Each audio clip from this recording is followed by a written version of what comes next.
भारत देश की प्राचीनतम कला जादू को उचित संरक्षण नहीं मिलने से यह कला विदेशों में चली गई।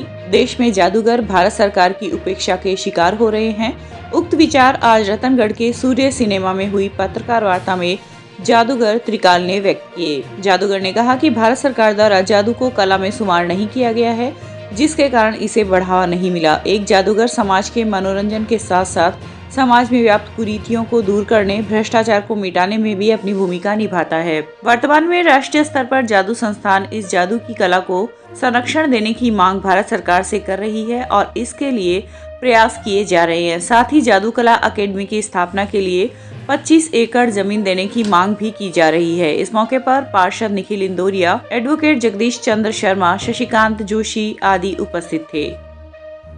जादू चूंकि प्राचीन कला है, जादू का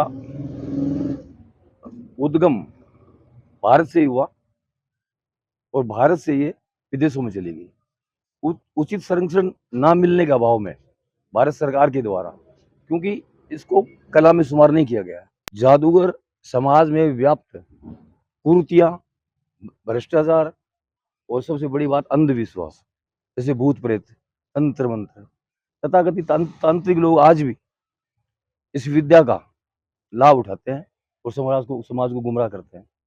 मैं मेरे शो के माध्यम से कन्या बचाओ, कन्या भ्रूण हत्या बंद हो, जल बचाओ जीवन बचाओ, एक पेड़ जरूर लगाएं, इस टाइप के स्लोगन भारत सरकार करोड़ों रुपए खर्च करती है, हम फ्री में होकर के दिखाते हैं। चूरू सभापति पायल सैनी ने आज शहर में विभिन्न विकास कार्यों का अवलोकन किया। सभापति सैनी ने अधिकारियों से कहा है कि चूरू शहर में निर्माण कार्यों की गुणवत्ता से किसी प्रकार का समझौता नहीं किया जाएगा।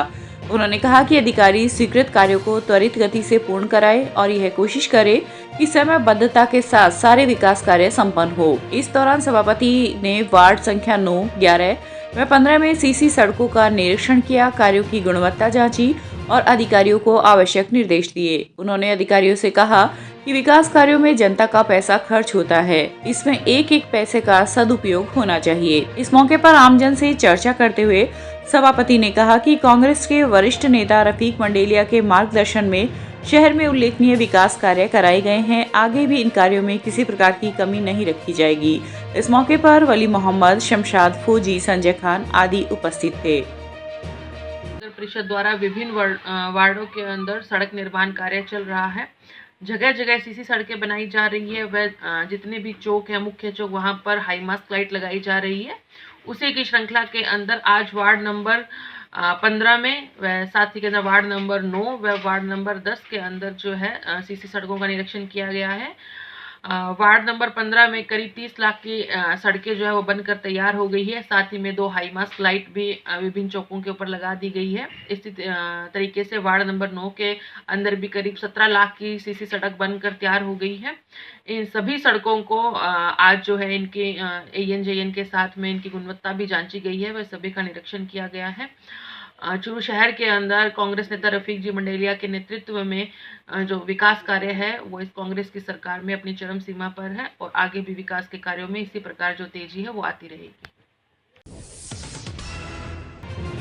तारानगर के वर्षा कंदोई गेस्ट हाउस में आज भाजपा कार्यकर्ताओं के द्वारा मां सावित्रीबाई फुले की 192वीं जयंती मनाई गई। इस दौरान वक्ताओं ने स्त्री अधिकारों के लिए लड़ने वाली महान समाज सुधारिका के जीवन पर प्रकाश डाला। इस अवसर पर भाजपा नेता राकेश जांगीड़, पार्षद शिव कुमार शर्मा, नरेश सैनी आदि उपस्थित रहे। आज सावित्रीबाई फुले की जन्म जयंती हमने मनाई है।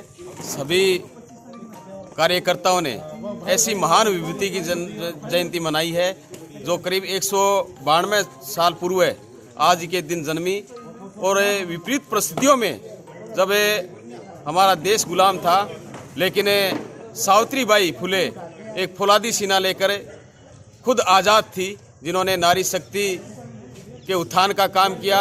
हर वर्ग में शानदार काम करके नारी शक्ति को शिक्षा ग्रहण कराई और वो प्रथम शिक्षिका कवित्री के रूप में उभरी और आज उनके पद चिन्हों पर चलकर पूरी नारी शक्ति उनका सम्मान करती है और हर वर्ग में हर व्यक्ति उनका सम्मान करता है कि ऐसी महान विभूति का आज हम जन्म जयंती मना रहे हैं और हम भावपूर्ण उनको श्रद्धांजलि अर्पित करते हैं कि ऐसी शान महानुभूति जो हमारे देश का नाम है, माता सावित्रीबाई फुले को बार बार नमन।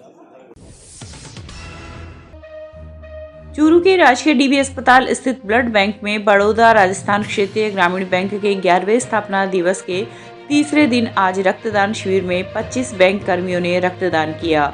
बैंक के मुख्य प्रबंधक मोहन कुलदीप ने कहा कि रक्तदान करने से पुण्य की प्राप्ति होती है। आपके द्वारा किए गए रक्तदान से किसी की जिंदगी को बचाया जा सकता है, इसलिए प्रत्येक युवाओं को अपने जीवन में रक्तदान करना चाहिए। इस अवसर पर बैंक के वरिष्ठ प्रबंधक सुमेश पोलिया व मार्केटिंग मैनेजर गुमान सिंह शेखावत ने रक्तदाताओं को प्रमाण पत्र देकर सम्मानित किया। बड़ौदा राजस्थान क्षेत्रीय ग्रामीण बैंक क्षेत्रीय कार्यालय चूरू के स्टाफ सदस्यों ने रक्तदान शिविर का आयोजन किया, जहां पर 25 यूनिट ब्लड की डोनेट की गई। और ये कार्यक्रम हमारे बड़ौदा राजस्थान क्षेत्रीय ग्रामीण बैंक के स्थापना दिवस के 11वें स्थापना दिवस के कार्यक्रमों के अंतर्गत तीसरे दिन किया गया। आपका नाम? मेरा मोहनलाल कुलदीप, मुख्य प्रबंधक क्षेत्रीय कार्यालय चूरू। राजस्थान सरकार द्वारा चूरू अग्रसेन नगर रेलवे फाटक पर रेलवे आरओबी बनाने की स्वीकृति मिलने पर आज सभापति पायल सैनी ने निरीक्षण किया। सभापति सैनी ने कहा कि काफी समय से अग्रसेन नगरवासियों की मांग थी कि यहां पर रेलवे आरओबी बनाया जाए। सभापति सैनी ने कहा कि पीडब्ल्यूडी के माध्यम से राजस्थान सरकार को डीपीआर भेजी गई थी, जिसमें 76 करोड़ की राशि का प्रस्ताव भेजा गया था। अब ये रेलवे आरओबी लगभग 97 करोड़ की राशि से बनेगा। इस आरओबी के लिए कई बार अग्रसेन नगरवासियों की तरफ से धरना प्रदर्शन भी किया गया था। आरओबी बनने से अग्रसेन नगरवासियों को आराम मिलेगा। इस दौरान मनोनीत पार्षद संजय भाटी, पार्षद गोकुल शर्मा, कुलदीप तंवर आदि मौजूद थे। फाटक के ऊपर पुलिया बनाने की काफी लंबे समय से वार्ड वासियों के द्वारा, अग्रसेन नगर में जो निवासी है उनके द्वारा काफी लंबे समय से मांग आ रही थी और एक लंबा धरना भी जो है वो चला था। उसी को ध्यान में रखते हुए पीडब्ल्यूडी के माध्यम से इसकी डीपीआर बनवाई गई थी। चूंकि अब रेलवे से जो है इसकी स्वीकृति आ चुकी है, सैंक्शन जो है वो आ चुकी है और करीब 76 करोड़ रुपए का प्रस्ताव जो है वो राजस्थान सरकार को बना के भी भेज दिया गया है और जल्द ही 97 करोड़ लगभग 97 करोड़ की लागत से अब ये जो फाटक है इसके ऊपर एक पुल जो है टी शेप के अंदर बनकर तैयार हो जाएगा और जिससे चूरू शहर का सौंदर्यकरण तो होगा ही होगा और साथ ही के अंदर लोगों को जो आवाजाही की जो प्रॉब्लम आ रही है वो भी खत्म होगी और साथ में अग्रसेन नगर में जो निवासी है उनको इससे भारी लाभ पहुंचेगा। सरदार शहर के गांधी विद्या मंदिर रोड स्थित बीहड़ बुंगली बालाजी धाम में आज बीहड़ बुंगली बालाजी भक्त मंडल द्वारा पोष बड़ा महोत्सव का आयोजन किया गया। इस दौरान पुजारी पवन शर्मा ने गुलगुले व बड़े का प्रसाद का भोग लगाकर प्रसाद वितरण किया। इस अवसर पर सावरमल शर्मा, परमेश्वर स्वामी, बाबूलाल सैनी आदि ने अपनी सेवाएं दी।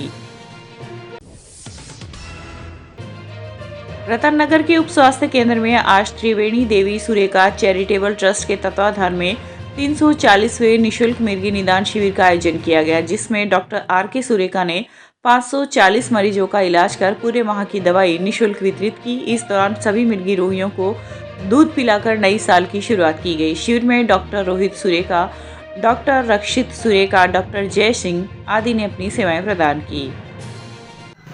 आज त्रिवेणी देवी सुरेखा चैरिटेबल ट्रस्ट के तत्वाधान में 340वां कैंप संपन्न हुआ और नए साल में आज 540 मरीजों को यहाँ पर निःशुल्क दवाई दी गई और इस अवसर पर उनका दूध से पिला करके स्वागत किया गया। इस कैंप में इस बार मैंने ये बताया लोगों को कि जो बच्चे हैं तो बच्चों को जब दौरा क्यों पड़ जाता है। नॉर्मली क्या होता है कि महिलाएं बच्चों का जब जन्म देती है तो दाइयों से करा लेती हैं और उनको सांस नहीं आता। तो मेरा कहना है कि अगर हमें बच्चों में मिर्गी रोग को कम करना है तो उन्हें अपना जापा जो है कोई अच्छी अस्पताल में कराना चाहिए और घर पे नहीं कराना चाहिए। इसी तरीके से आजकल बहुत सारी नई नई दवाइयाँ आ गई हैं और जीन थेरेपी भी आ गई, जिससे कि बच्चों में जो आंशिक जो बीमारियां हो जाती हैं उनका भी इलाज आजकल संभव हो गया है। तो घबराना नहीं चाहिए और बच्चों में अगर मिर्गी रोग है तो उसका भी इलाज संभव है। आपका नाम सर? मैं doctor R.K. Suryaka, professor and head neurology, Mahatma Gandhi medical college, Jaipur. Churu के नई सड़क स्थित शिव शक्ति मंदिर में आयोजित श्रीमद् भागवत कथा ज्ञान महोत्सव के छठे दिन आज कथावाचक ओम महाराज द्वारा रुक्मणी विवाह और बाल लीला का वर्णन किया गया। इस अवसर पर गौरीशंकर नारनोल, सागरमल नारनोली, नथुराम सणखत आदि उपस्थित थे। राजलदेसर के नेशनल हाईवे 11 पर सड़क किनारे खड़े दो युवकों को एक ट्रैक्टर ने टक्कर मार दी। घटना में घायल हुए युवकों को राजलदेसर अस्पताल भर्ती कराया गया, जहां पर एक युवक की उपचार के दौरान मौत हो गई तथा दूसरे को गंभीर हालत में बीकानेर रेफर किया गया। घटना को लेकर रतनगढ़ तहसील के गांव दसूसर निवासी 38 वर्षीय रघुवीर दान चारण ने आज राजलदेसर पुलिस में मुकदमा दर्ज करवाया है। रघुवीर दान चारण द्वारा दी गई रिपोर्ट में उल्लेख किया गया है कि वह नेशनल हाईवे 11 पर राजलदेसर परसनेऊ के बीच एक होटल संचालित करता है। उसका पुत्र संदीप राजलदेसर निवासी मित्र भागीरथ मेघवाल के साथ बाइक पर सवार होकर राजलदेसर सामान लेने के लिए आ रहा था। तभी पेट्रोल पंप के पास इन दोनों ने बाइक को सड़क किनारे खड़ा किया। इसी दौरान एक ट्रैक्टर के चालक ने तेज गति व लापरवाही से वाहन को चलाकर दोनों के टक्कर मार दी, जिसमें संदीप की उपचार के दौरान मौत हो गई। चूरू के भालेरी थाना इलाके के टोल नाके के पास सोमवार रात्रि एक मोपेड सवार व्यक्ति को पिकअप ने टक्कर मार दी। सूचना पर पहुंची भालेरी पुलिस घायल को इलाज के लिए राजकीय भर्ती अस्पताल लेकर पहुंची, जहां चिकित्सकों ने उसे मृत घोषित कर दिया। परिजनों ने बताया कि वार्ड संख्या 50 निवासी राजेंद्र कुमार रैगर मोपेड पर गाँव में फेरी लगाकर कपड़े बेचने का काम करता था। सोमवार रात को वह अपने घर लौट रहा था कि भालेरी थाना क्षेत्र स्थित टोल नाके के पास एक पिकअप चालक ने मोपेड को टक्कर मार दी, जिससे उपचार के दौरान उसकी मौत हो गई। कल दिनांक 2/1/2003 को शाम को 6 बजे करीबन राजेंद्र कुमार नाम के व्यक्ति भालेरी से चूरू की तरफ अपने घर की तरफ आ रहे थे। सामने से एक पिकअप चालक पिकअप नंबर RJ10 SR 5831 के चालक ने पिकअप को तेज गति व लापरवाही से चलाकर राजेंद्र कुमार को टक्कर मार दी, जिससे राजेंद्र कुमार के शरीर पे चोटें आई और उसकी गंभीर अवस्था में चोटें आने से मौत हो गई। आज अभी परिजनों की रिपोर्ट पे उसकी पोस्टमार्टम की कार्रवाई की जा रही है, मुकदमा दर्ज कर। रतनगढ़ के एक घर में जबरन प्रवेश कर हाथों में लाठी व सरिया लेकर आए 8 लोगों ने एक राय होकर एक युवक के साथ मारपीट की तथा उसके अपहरण का प्रयास किया। घटना में घायल हुए युवक का रतनगढ़ के जिला अस्पताल में उपचार चल रहा है। इस संबंध में रतनगढ़ तहसील के गांव चांदवा निवासी 50 वर्षीय बिरजूराम जाट ने पुलिस में मुकदमा दर्ज करवाया है। पुलिस ने बिरजूराम की रिपोर्ट पर मुकदमा दर्ज कर जांच शुरू कर दी है।